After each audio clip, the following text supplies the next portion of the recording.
El frío. Recuerdo el frío. Un frío que te cala hasta los huesos, que te apaga el alma. Abrí los ojos, parpadeando, intentando darle sentido a la luz tenue que se filtraba. Un pitido rítmico, constante, cerca de mi oído izquierdo. ¿Dónde? No era el cuarto de la lavandería, mi espacio minúsculo, siempre helado. Ni siquiera era la biblioteca, ese mausoleo improvisado donde creí que exhalaría mi último aliento. Estaba en una cama suave, demasiado suave. Las sábanas, de un algodón egipcio, supongo, acariciaban mi piel. Era un olor diferente. A antiséptico, sí, pero también a sándalo. Cálido, denso.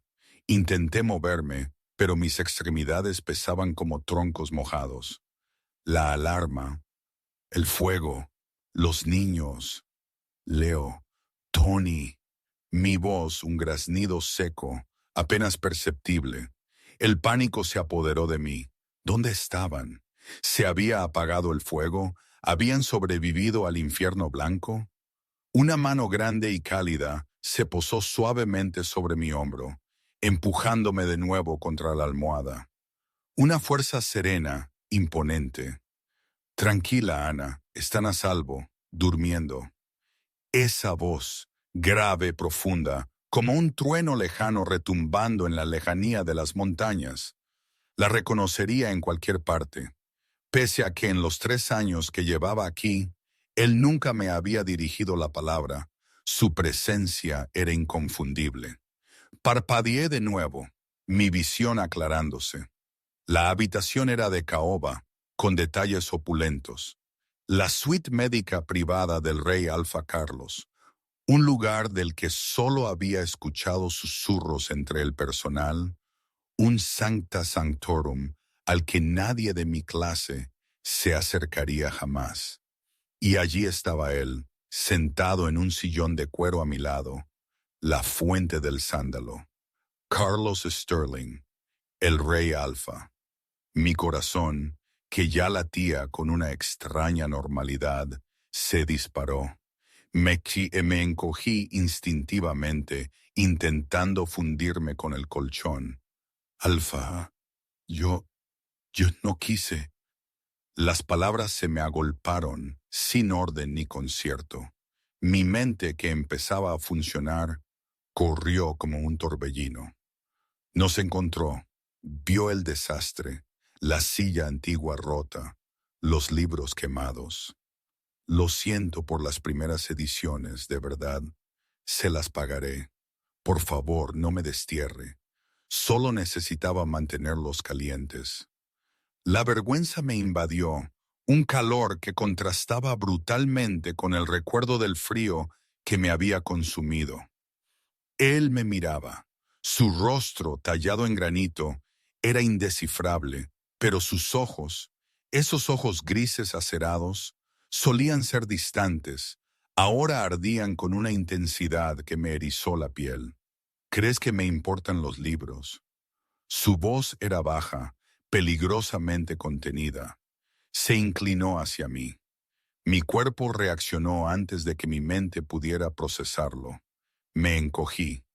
Una punzada de dolor cruzó sus facciones antes de que estirara una mano, lentamente, para colocar un mechón de pelo detrás de mi oreja. Sus dedos rozaron mi piel. Fue como una descarga eléctrica, un impacto estático que nos hizo a ambos aspirar aire bruscamente. Quemaste un ejemplar de la historia de la manada, valorado en 50,000 euros, dijo, su pulgar acariciando mi pómulo, sin retirar la mano. Y si hubieras quemado la hacienda entera para mantener a mis hijos calientes, te lo habría agradecido. Me quedé mirándolo, aturdida. 50,000 euros. Yo había pensado en un par de miles, quizás. Pero ellos, están bien. Están bien, hipotermia leve, pero se recuperan rápidamente. Son lobeznos, sanan rápido.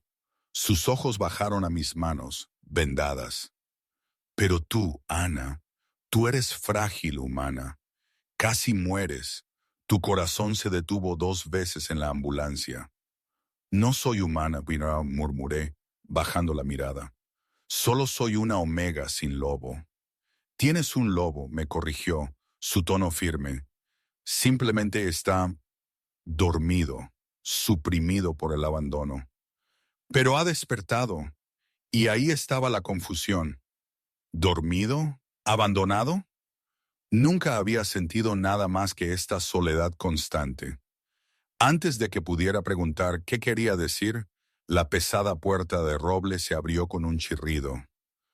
«Papi», dijo una vocecita, rompiendo la tensión en la habitación. Carlos se giró, su expresión se suavizó al instante. Leo y Tony estaban allí, envueltos en gruesas mantas de lana, como pequeños burritos. «Niños», dijo Carlos suavemente, «vengan aquí». Pero no fueron hacia él. Se subieron a la cama, pasando por completo del alfa para llegar a mí. «Ana», gritó Tony, hundiendo la cara en mi cuello. «Ya estás calentita. Creímos que te habías ido con la diosa Luna». Leo sorbió por la nariz, abrazándome el brazo. Mi corazón se hinchó. Los abracé con mis brazos vendados, ignorando el pinchazo de dolor. «No los abandonaría», les dije besando sus cabezas. «Lo prometí, ¿no?» La fortaleza aguanta. Carlos observaba la escena, un nudo en la garganta. Nunca había visto a sus hijos mirar a María así. Ellos me miraban a mí como si yo fuera el sol y ellos los planetas que lo orbitaban. Y su propio lobo. ¿Oía eso? Un gruñido sordo, una exigencia arañándole el pecho. Recuerdo ese día. Recuerdo el cómo había llegado a eso. Había pasado días, no, semanas, meses, incluso años, con la sensación de ser un fantasma. Una sombra en los rincones de la hacienda Sierra Negra. Una vasta y antigua fortaleza de piedra en las montañas de picos de Europa. Mis manos, siempre rojas y agrietadas por el jabón industrial, eran la prueba de mi invisibilidad. La señora María, la Luna, la autoproclamada reina de la moda, se había asegurado de ello. Ella era la razón por la que mi olor natural, ese que me hacía ser yo, estaba constantemente enmascarado por químicos de limpieza. Una enfermedad, decían. No, una maldición, una señal de mala suerte. Todo orquestado por ella. Ahora lo sé. Pero volvamos al día en que mi mundo, o lo que quedaba de él, estuvo a punto de desaparecer. La tormenta llegó sin avisar, el peor temporal en un siglo. La muerte blanca, la llamaron. Para los que vivíamos en Sierra Negra, era más que un simple clima, era un asedio. La temperatura bajó a 30 degrees en cuestión de horas. Dentro de la hacienda, un caos silencioso reinaba. La Luna, María Lauron, una mujer de cabello platino, ojos azules como el hielo y un corazón hecho del mismo material congelado, estaba más preocupada por sus baúles Louis Vuitton que por el bienestar de nadie. Escena desde la perspectiva de Leo y Tony. Mamá estaba gritando. Otra vez, siempre gritaba, y casi siempre era a las personas que parecían tener mucho miedo. Esta vez era a José, el que siempre sonreía cuando nos veía. Ahora estaba blanco, casi como la nieve que caía sin parar fuera de las ventanas. Tenía una caja gigante y mamá señalaba y gritaba, «Si arañas ese cuero, te mando a las minas, ¿me oyes?» La voz de mamá era muy fuerte. Nosotros estábamos de pie en el pasillo, con nuestros lobos de peluche iguales, apretándolos fuerte. Se había ido la nana Griselda, la echó mamá, y estaba oscuro en nuestro cuarto. La luz se había apagado. Era raro, y hacía mucho frío. Mamá se puso su abrigo de piel gigante, que olía a flores caras, y nos dijo, «Vayan al búnker, son lobos, dejen de actuar como humanos patéticos». pero nosotros no podíamos abrir la puerta pesada. Y no encontrábamos a Ana. Siempre estaba ella para abrirnos las puertas pesadas. Mamá solo se fue sin mirar atrás. Nos dejó solos en el pasillo y la puerta del garaje se cerró con un clang que hizo vibrar el suelo. Fue un ruido muy grande. Luego, solo el silencio y el frío. Mucho frío. Teníamos miedo. Yo, Ana, no tenía ni idea de todo aquello. Estaba en la lavandería, 3 pisos más abajo, doblando sábanas con mis manos agrietadas. Tenía 22 años, una omega sin linaje, sin estatus, un fantasma en la hacienda Sierra Negra. Mantenía la cabeza baja, hacía el trabajo que nadie más quería y trataba de evitar la ira de la luna. El silencio repentino de la casa me pareció extraño. Los pasos frenéticos del personal hacia los búnkeres comunitarios habían cesado hacía 10 minutos. Yo me había quedado para terminar la ropa de cama del Alfa, una tarea que la jefa de limpieza, que seguramente ya había huido, me había dicho que era crucial. Y luego, la energía se cortó por completo. El zumbido de la ventilación murió. «Hola», llamé, mi aliento empañándose en el aire. La temperatura bajaba rápidamente. Cogí una linterna del estante de herramientas y subí. Los grandes pasillos eran tumbas oscuras. El viento aullaba afuera, golpeando las ventanas con una violencia que hacía temblar las tablas del suelo. ¿Por qué este silencio tan opresivo? Llegué al vestíbulo principal, vacío. Las puertas delanteras estaban atrancadas, la entrada del personal bloqueada desde fuera. Un leve sonido llegó desde la gran escalera. Un quejido. Mi corazón martilló contra mis costillas. Subí corriendo las escaleras, ignorando la quemazón en mis pulmones por el aire gélido. Seguí el sonido hasta el final del ala este, las habitaciones privadas del Alfa. Los encontré acurrucados en el suelo, fuera del dormitorio principal. «Leo, Tony», jadeé cayendo de rodillas. Los niños temblaban tan violentamente que sus dientes castañeteaban en un estacato rítmico y aterrador. Llevaban finos pijamas de algodón, su piel estaba pálida, sus labios adquirían un peligroso tono azul. «Ana, mami se fue», balbuceó Leo, sus ojos desenfocados. «Se fue». Sentí una oleada de rabia tan ardiente que casi calentó la habitación. ¿Dónde estaba todo el mundo? «Se fueron», susurró Tony. Parecía somnoliento. Una mala señal. La hipotermia estaba haciendo estragos. No pensé. Actué. A Tony lo cogí con un brazo y a Leo de la mano. «Bien, vamos a jugar. Tenemos que hacer una fortaleza supercaliente. ¿Puedes correr conmigo?» Leo intentó ponerse de pie, pero sus piernas cedieron. Estaba demasiado frío. «Bien, te tengo», gruñí. Yo era pequeña, apenas 1,60 m, pero la adrenalina inundó mi sistema. Levanté a Tony en mi espalda y a Leo en mis brazos. Pesaban. Eran un peso muerto contra mis músculos tensos. No podía llegar a los búnkeres. La salida estaba al otro lado del patio, y en esa tormenta, con la sensación térmica a -50, morirían antes de llegar a la puerta. La biblioteca era la única habitación con una chimenea de leña antigua que no era puramente decorativa. Me tambaleé por el pasillo, mis piernas ardían, el aire de la casa ya estaba helado, las paredes de piedra absorbían el calor de todo. Abrí la puerta de la biblioteca de una patada y dejé a los niños caer sobre la alfombra de felpa. «No se duerman», ordené, mi voz temblaba. «Leo, pellizca a Tony. Tony, pellizca a Leo. Mantengan los ojos abiertos». Arrancaba las pesadas cortinas de terciopelo de las ventanas, rompiéndome las uñas en el proceso. Las amontoné sobre los niños. Luego ataqué la chimenea. Había 3 leños, no suficientes para la noche. Miré a mi alrededor. Los estantes estaban llenos de libros antiguos, primeras ediciones, historia invaluable.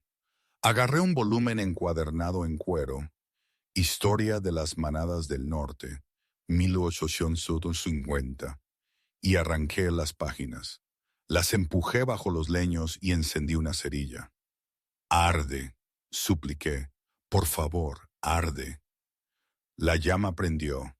Agarré una silla de madera, la golpeé contra el suelo hasta que se hizo añicos y alimenté el fuego con la madera.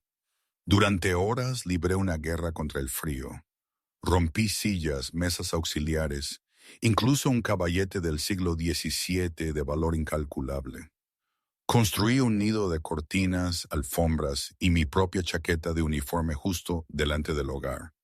Pero la tormenta era implacable. A las 3 de la madrugada, la temperatura dentro de la biblioteca había bajado a 0. El fuego moría y me había quedado sin muebles que pudiera romper con las manos. Los niños estaban callados ahora, demasiado callados. Me metí en el nido con ellos. Los abracé contra mi pecho, envolviendo mis brazos y piernas alrededor de sus pequeños cuerpos. Era una omega. No tenía el calor corporal elevado de un alfa, pero tenía amor. No los dejaré ir, susurré en el pelo de Leo, que olía a frío y a miedo. Estoy aquí. Ana está aquí.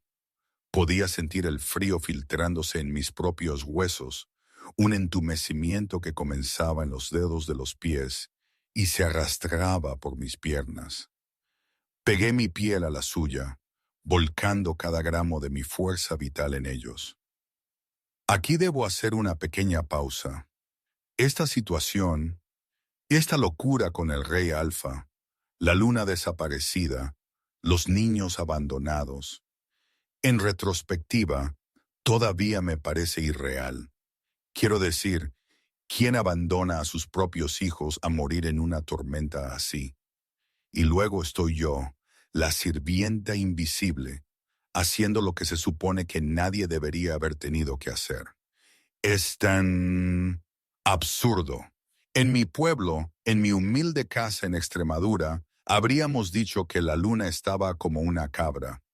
Pero aquí, en la hacienda, estas cosas son más intensas. Todo es más grande, más dramático.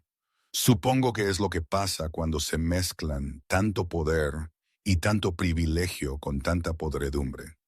Nunca pensé que algo así me tocaría a mí, la chica de la lavandería.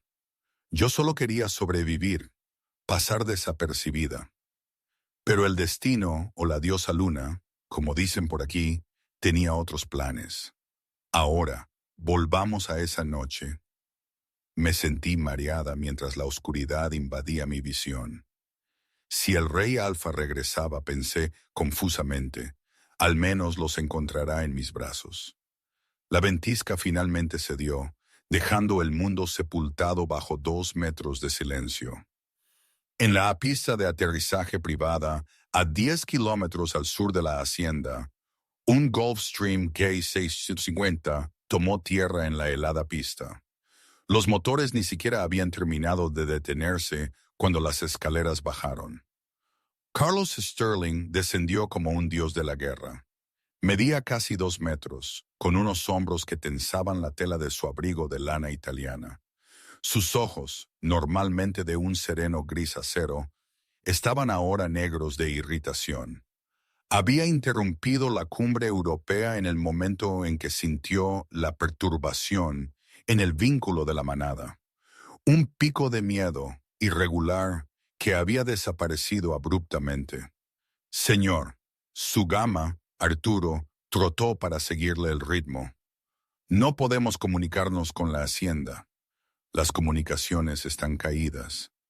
Las torres de telefonía se congelaron. ¿Y la luna?, preguntó Carlos, su voz un murmullo grave que vibró en los pechos de todos los que estaban cerca. Ninguna señal de su rastreador desde ayer por la tarde. La última ubicación se movía lejos de la hacienda, hacia el paso sur.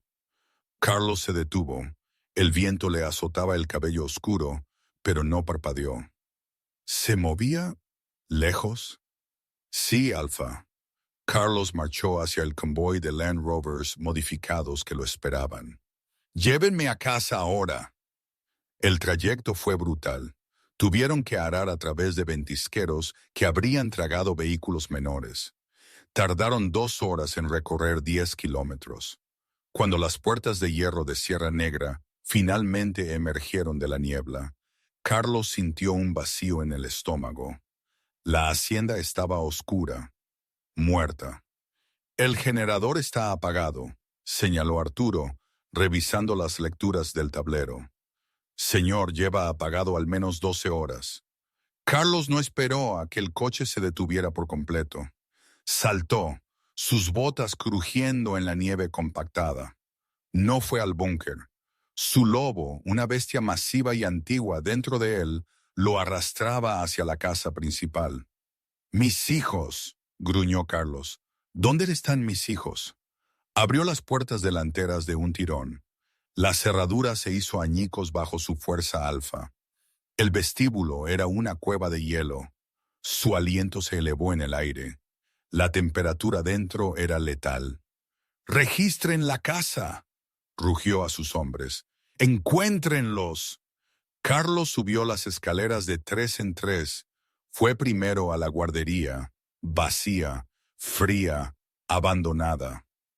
Fue a la habitación de María. Los armarios estaban revueltos.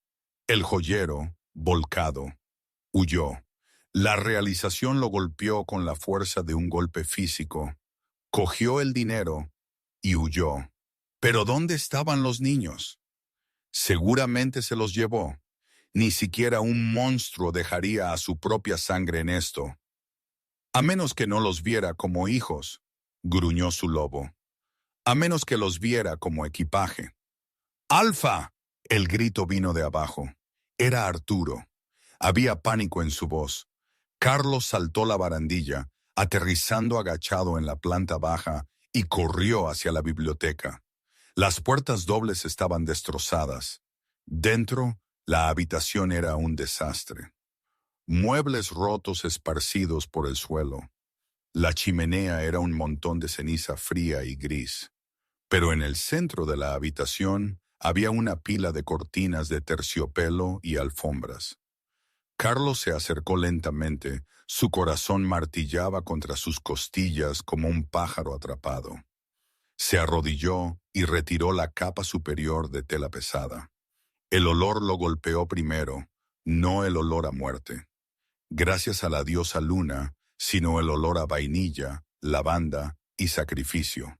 Enroscada en una bola apretada, había una mujer que apenas reconocía. Era pequeña, pálida como la nieve de fuera. Sus labios estaban agrietados y sangraban. Su uniforme era fino, pero metidos profundamente dentro de su abrigo, pegados a su estómago, estaban Leo y Tony. La mujer había envuelto su cuerpo alrededor de ellos como un escudo. Ella había soportado la peor parte del frío. Su espalda estaba expuesta al aire helado para que su frente pudiera mantenerlos calientes. Carlos extendió la mano, temblorosa, y tocó la mejilla de Leo. Estaba fresca, pero no congelada. Leo se removió, un ojo abierto. «Papi», croó. Carlos exhaló un aliento que sonó como un sollozo. «Estoy aquí, Leo, estoy aquí». «Ana», susurró Leo, su mano aferrándose a la camisa de la mujer. «Ana tiene frío. Dale calor». Carlos miró a la mujer. Ana, la limpiadora de la guardería. Nunca le había dirigido una sola palabra en 3 años. La conocía solo como una silueta borrosa en el fondo. Le tocó el cuello para comprobar el pulso. Estaba allí, débil, filiforme y peligrosamente lento. Su piel era como mármol. Estaba en la última etapa de hipotermia. Había entregado cada grado de calor que poseía a sus hijos. Cuando su piel tocó la de ella, algo sucedió. No fue una chispa, fue un rayo. Una descarga de energía pura y cruda le subió por el brazo a Carlos y explotó en su pecho. Su lobo aulló, tensándose contra sus costillas, reconociendo algo que había buscado durante toda su vida. El olor que había ignorado porque estaba enmascarado por productos de limpieza y miedo ahora era claro. «Mía compañera salvadora, traigan a los médicos», rugió Carlos, el sonido haciendo vibrar el resto de los cristales de las ventanas. «Preparen la enfermería ahora». No esperó a sus guardias. Levantó a Ana y a sus dos hijos a la vez. El contacto con su calor alfa hizo que Ana gimiera suavemente, un sonido de dolor en su estado inconsciente. «Te tengo», gruñó Carlos, su voz descendiendo a un tono posesivo que nunca había usado con María. Atrajo a Ana más fuerte contra su pecho, hundiendo la nariz en su cuello. «Lo salvaste, salvaste mi mundo». Salió de la biblioteca. Sus ojos ardían con una mezcla de rabia aterradora por la mujer que se fue y una obsesión abrumadora por la mujer que se quedó. «Encuentren a María», ordenó Carlos a Arturo mientras lo pasaba, sus ojos brillando con el rojo carmesí de un alfa en pie de guerra. «Encuéntrenla y tráiganmela, pero no la dejen morir.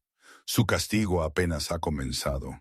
Pero mientras miraba a la pequeña mujer helada en sus brazos, el rojo se desvaneció en un suave y protector dorado.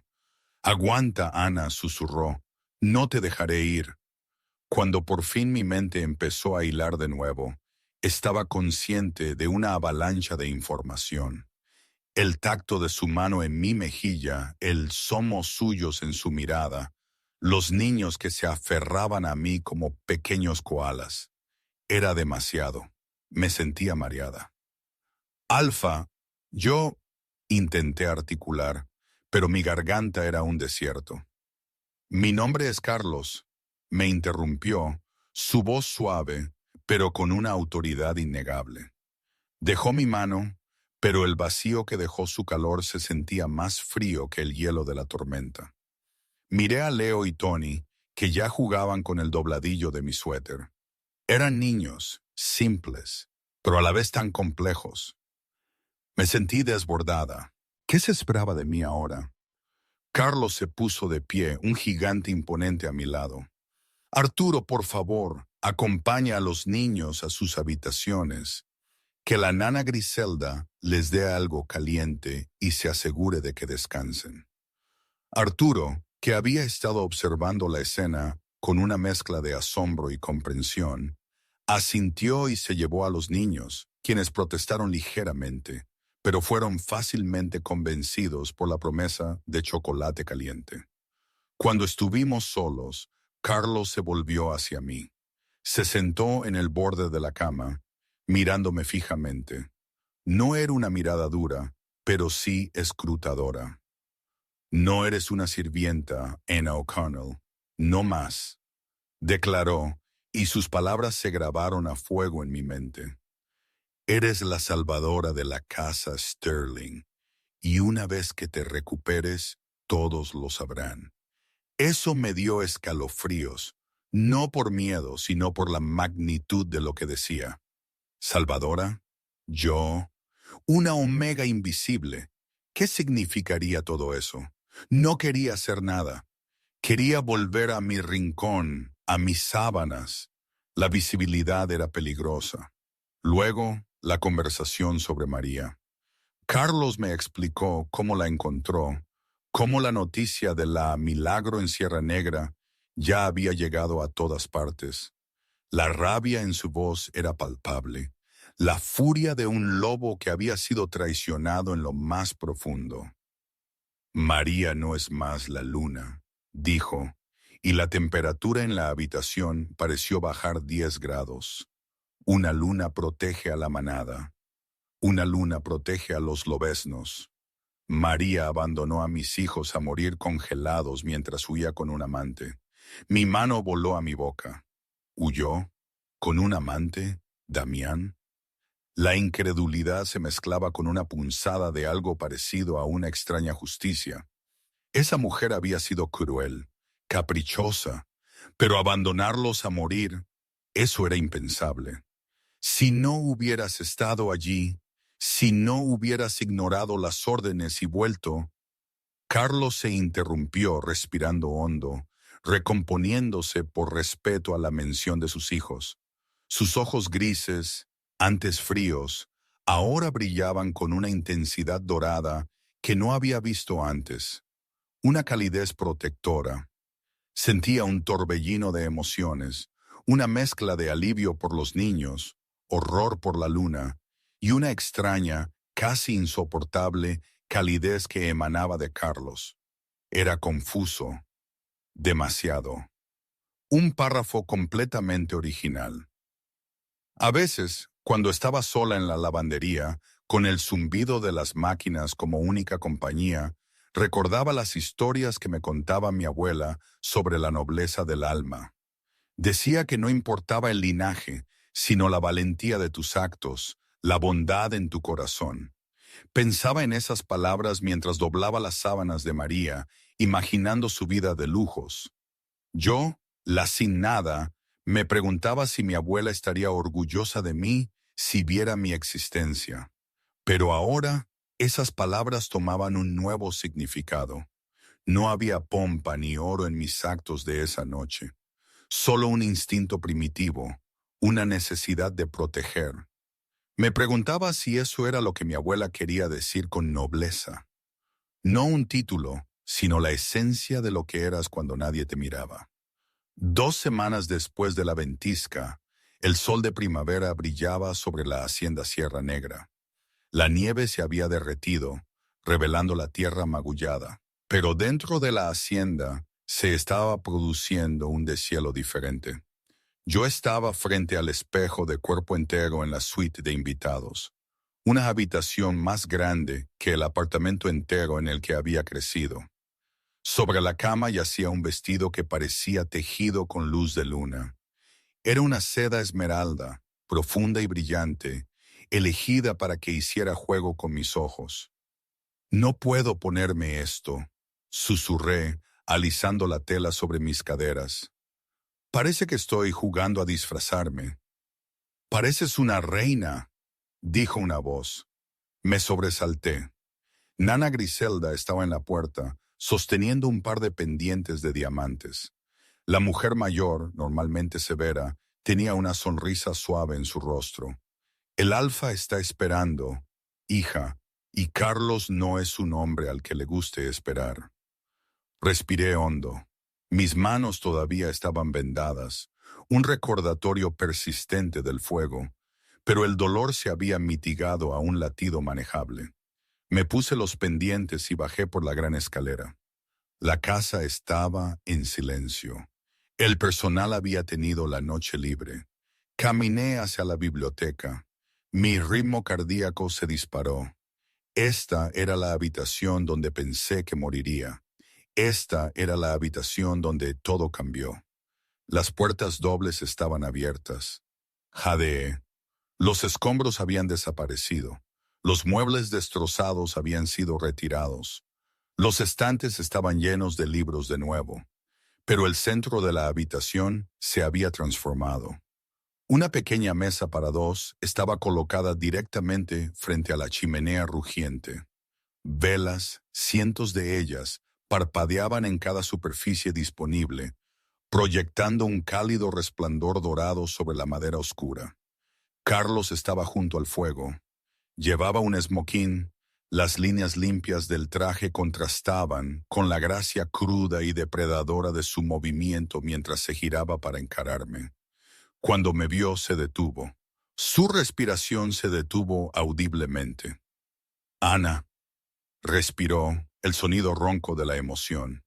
Cruzó la habitación en 3 largas zancadas, tomando mis manos vendadas entre las suyas. No me besó los labios, levantó mis manos y presionó un beso reverente sobre las gasas blancas que cubrían mis palmas. ¿Duele?, preguntó, sus ojos grises buscando los míos. Ya no, susurré. Me llevó a la mesa. Comimos en un silencio cómodo al principio. El crepitar del fuego llenaba el espacio, pero la tensión, la atracción eléctrica del vínculo de pareja era innegable. Zumbaba en el aire como un cable de alta tensión. Fui a verla, dijo Carlos de repente, rompiendo el silencio. Sirvió a Ana una copa de vino tinto añejo. Yo no necesitaba preguntar a quién se refería. María.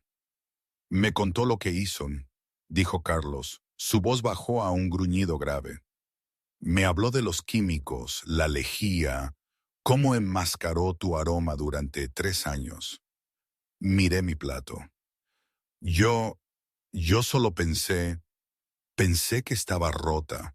Pensé que mi loba me había abandonado porque era débil. Mírame. Carlos se inclinó sobre la mesa, levantando mi barbilla con un dedo suave. Eres la loba más fuerte de esta manada, dijo con fiereza. Luchaste contra la muerte blanca y ganaste.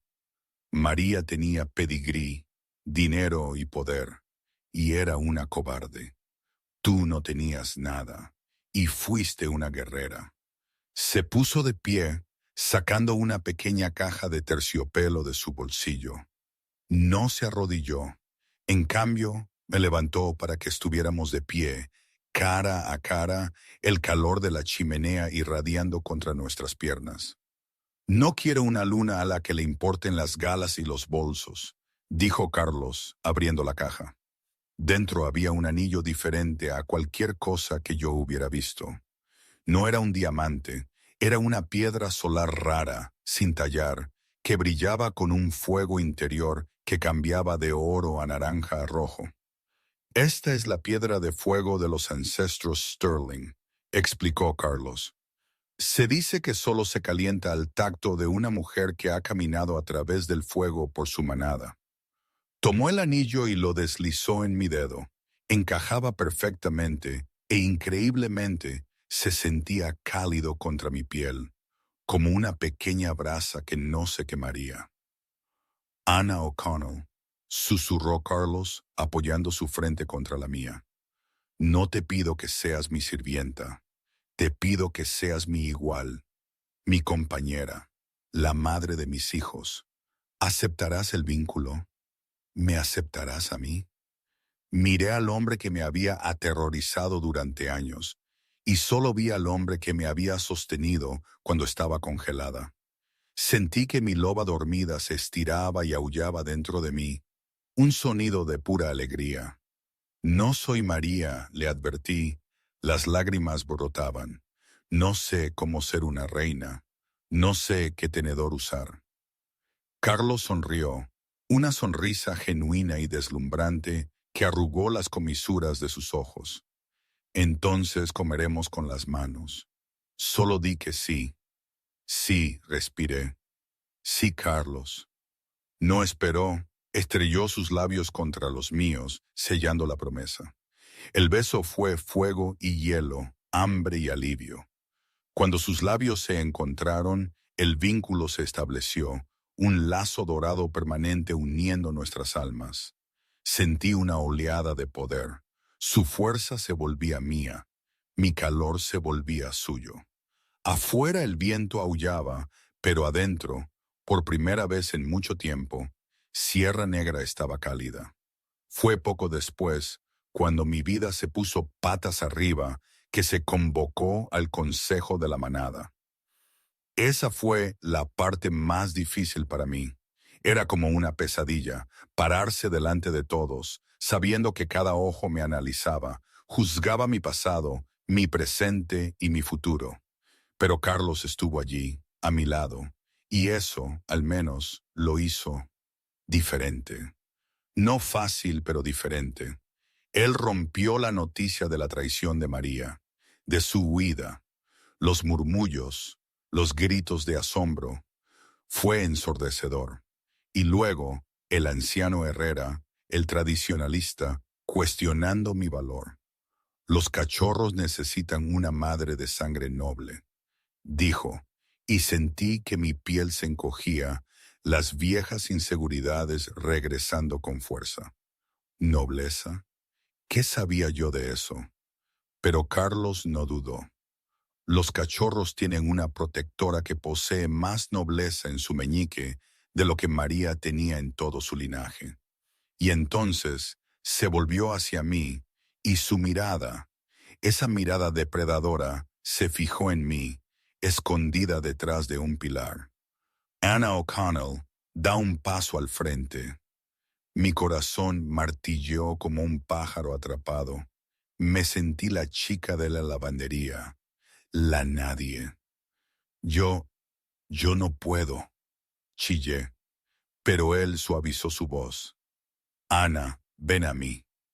Era una invitación, no una orden, pero la gravedad de la situación me empujó hacia adelante. Caminé por el largo pasillo central, sintiendo las miradas de juicio de las lobas de alto rango, las miradas confundidas de los guerreros que ni siquiera sabían mi nombre. Me sentía pequeña, indigna. Cuando llegué a la plataforma, comencé a arrodillarme, como era el protocolo para un omega que se dirigía a un alfa. No, gruñó Carlos, se movió más rápido que la vista humana. Antes de que mis rodillas pudieran tocar la piedra, él estaba allí, atrapándome por los codos. Me puso de pie. No te arrodilles, dijo Carlos lo suficientemente alto como para que todos lo oyeran. Ni ante mí, nunca más. Alfa, por favor, susurré. Las lágrimas brotaban de mis ojos. Me le están mirando. Solo soy una omega. No soy, no soy lo que piensas. Eres la única razón por la que mis hijos respiran, respondió Carlos. Me giró para que me enfrentara a la multitud, manteniendo una mano posesiva en mi espalda baja. Esta mujer, anunció Carlos, entró en un ala congelada cuando todos los demás huyeron. Usó su propio calor corporal para mantener viva la línea alfa. Se quemó las manos para alimentar un fuego para ellos. Miró al anciano Herrera. Usted habla de linajes, Herrera. Yo hablo de sacrificio. No hay rango más alto que Salvadora. Pero es una omega, protestó Herrera, aunque su voz temblaba. No tiene lobo. No puede ser pareja de un rey alfa. El vínculo la mataría. Mi lobo la eligió, rugió Carlos. El sonido hizo vibrar las ventanas. La sala quedó en absoluto silencio. El vínculo de pareja era sagrado, raro, irrefutable. De repente, la puerta lateral se abrió. Nana Griselda, quien había sido reincorporada hacía horas, entró, de la mano de Leo y Tony. En el momento en que los niños me vieron, el protocolo se desvaneció. «¡Ana!», gritó Leo. Los dos niños se soltaron de la niñera y corrieron por la plataforma. No corrieron hacia su padre, corrieron hacia mí, golpeando mis piernas y hundiendo sus rostros en mi suéter. «¡No te vayas de nuevo!», sollozó Tony. «La señora mala se fue. Tú quédate». Instintivamente me arrodillé, no para inclinarme, sino para abrazarlos. Los envolví con mis brazos, besando sus cabezas, comprobando su calor. «Estoy aquí, amores», dije. «Estoy aquí». Carlos miró a su manada. Hizo un gesto hacia la escena. El poderoso rey alfa de guardia sobre la omega que sostenía su mundo en sus brazos. «Mírenlos», ordenó Carlos a la sala. «Y díganme si no es su madre». Nadie habló. El anciano Herrera inclinó la cabeza. Uno por uno, los guerreros se llevaron los puños al corazón, el saludo de sumisión y respeto. Carlos me miró. «Yo, Carlos Sterling, alfa de Sierra Negra, declaro a Anna O'Connell bajo mi protección personal. Declaro mi intención de cortejarla.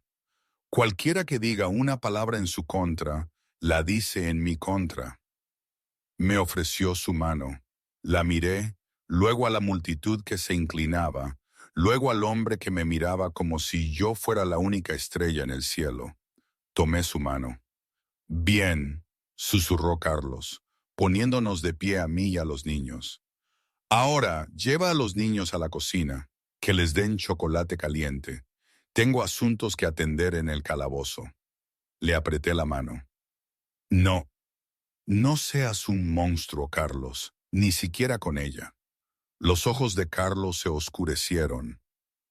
Seré exactamente lo que ella me hizo ser.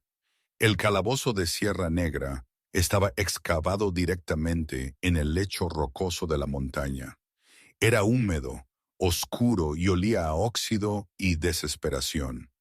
María Laurón estaba en la celda 4. Atrás quedó el traje de Chanel. Atrás quedaron los diamantes. Llevaba un mono de prisión gris que le quedaba 2 tallas grande. Su cabello platino estaba enmarañado, su rímel manchado en rayas negras por sus mejillas. Se paseaba temblando. La temperatura aquí se mantenía deliberadamente baja, no helada, pero incómoda. Una pizca de su propia medicina. La pesada puerta de acero al final del corredor se abrió con un ruido metálico. Pasos pesados resonaron en el concreto. María se precipitó hacia los barrotes. «Damián, ¿llamaste a mi padre? Consígueme un abogado». Carlos apareció a la luz. María retrocedió. Carlos no gritó, no se transformó en su forma de lobo. Simplemente arrastró una silla de metal frente a su celda, la giró y se sentó, apoyando los brazos en el respaldo. La miró con el desapego clínico de un científico observando un insecto. «Tu padre te ha desheredado», dijo Carlos con calma. «Le envié las imágenes de seguridad de ti pasando por encima de Leo para llegar al coche. Dijo que eres una mancha en el nombre de Lauron».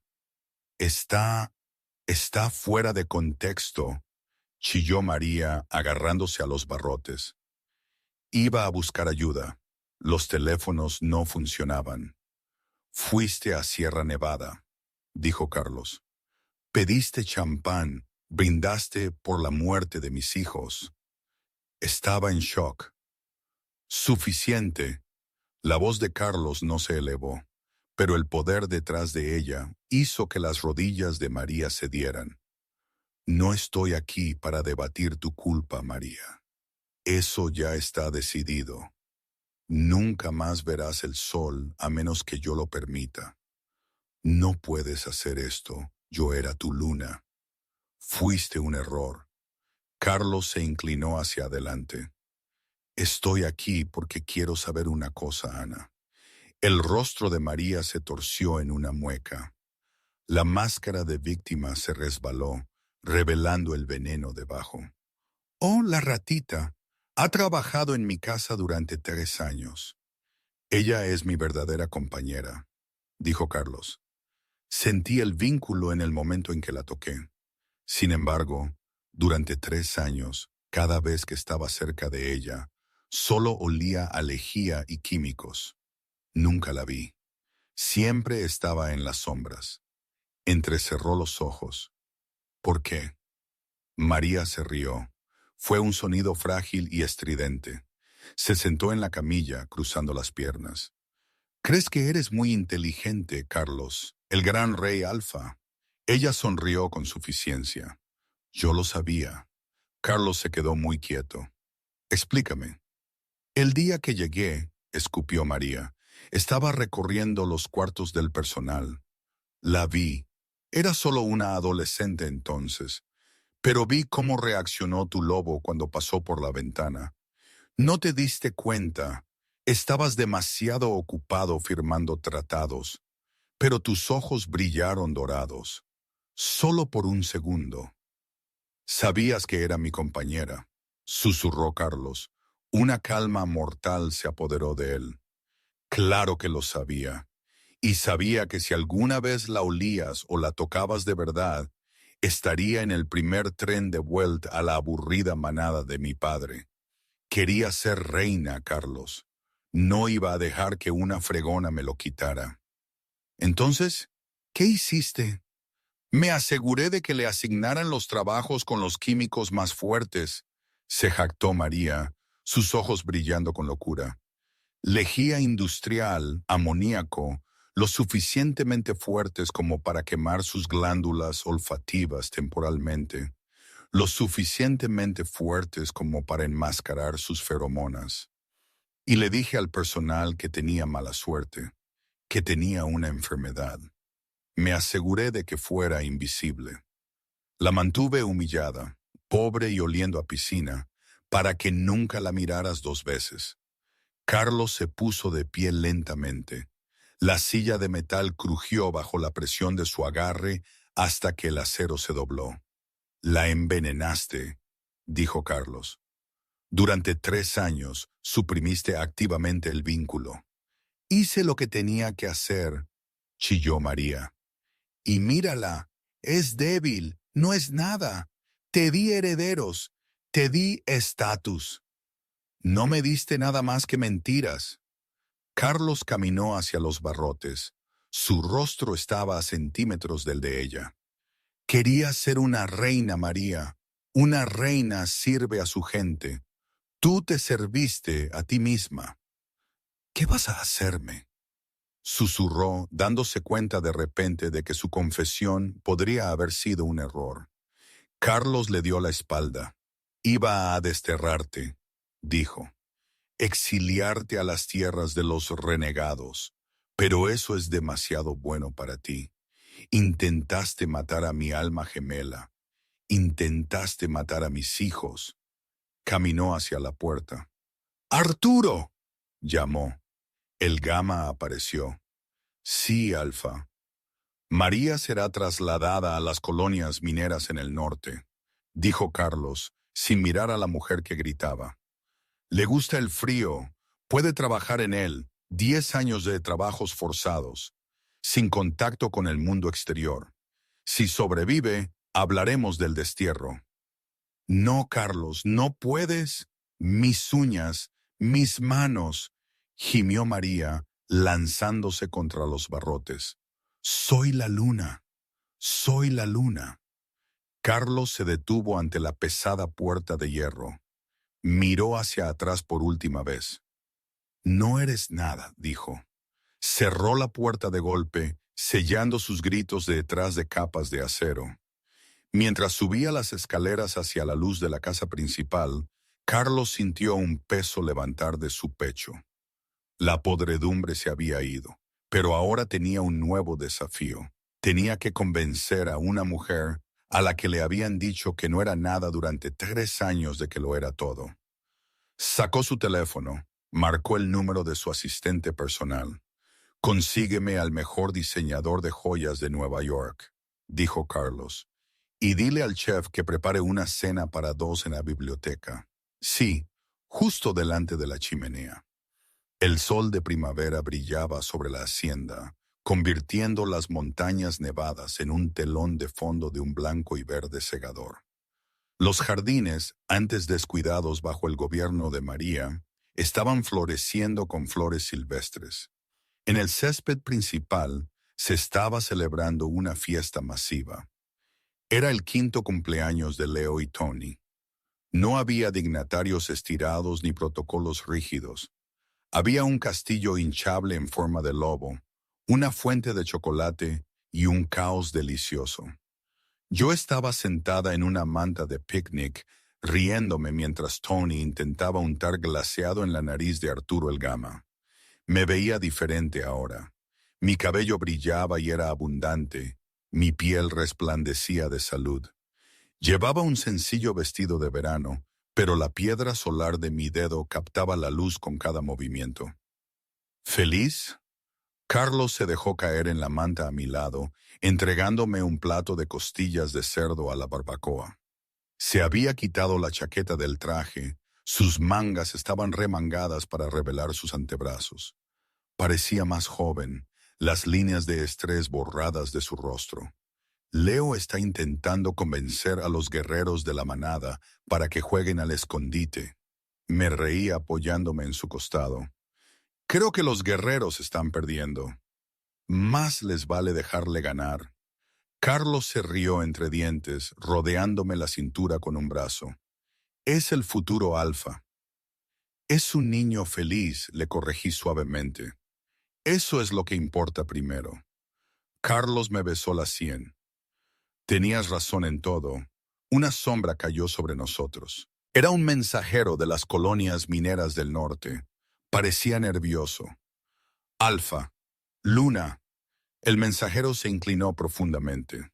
Habla, dijo Carlos. Su voz se tensó ligeramente.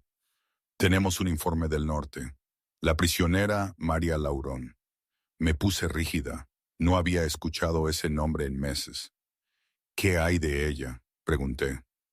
Ella intentó escapar durante un transporte de ventisca la semana pasada, dijo el mensajero. Corrió hacia los bosques blancos. ¿La encontraron?, preguntó Carlos, su rostro impasible. Encontramos su rastreador, dijo el mensajero con gravedad, y sus huellas, pero los lobos del norte tienen hambre en esta época del año. Se ha ido, Alfa. El silencio se apoderó de la manta. Miré a los niños jugar al sol. Pensé en la mujer que los había abandonado a morir en el frío, ahora consumida por el mismo elemento que había intentado usar como arma. Era una justicia sombría. Gracias, dijo Carlos. Puedes retirarte. Cuando el mensajero se fue, me estremecí a pesar del sol. Carlos me atrajo más. Su calor alfa me envolvió al instante. Se acabó, susurró. El pasado está enterrado bajo la nieve. ¿Y el futuro?, pregunté, mirándolo. Carlos miró a sus hijos, riendo mientras atacaban a un guerrero. Miró a su manada, que comía, bebía y sonreía. Y me miró a mí, la mujer que había construido esta felicidad a partir de las cenizas. El futuro es cálido, dijo Carlos, y me besó bajo el cielo abierto. Y así es la historia, una ventisca que lo cambió todo, que reveló lo que siempre había estado oculto. ¿Fue el destino o la mera casualidad? No lo sé. Solo sé que, a veces, las cosas que menos esperas son las que te salvan. ¿Creéis que hice bien en perdonar a Carlos tan rápido? ¿O debería haberle hecho pagar por esos años de invisibilidad? Las cosas nunca son tan sencillas como parecen en los cuentos. La vida es mucho más complicada, ¿verdad?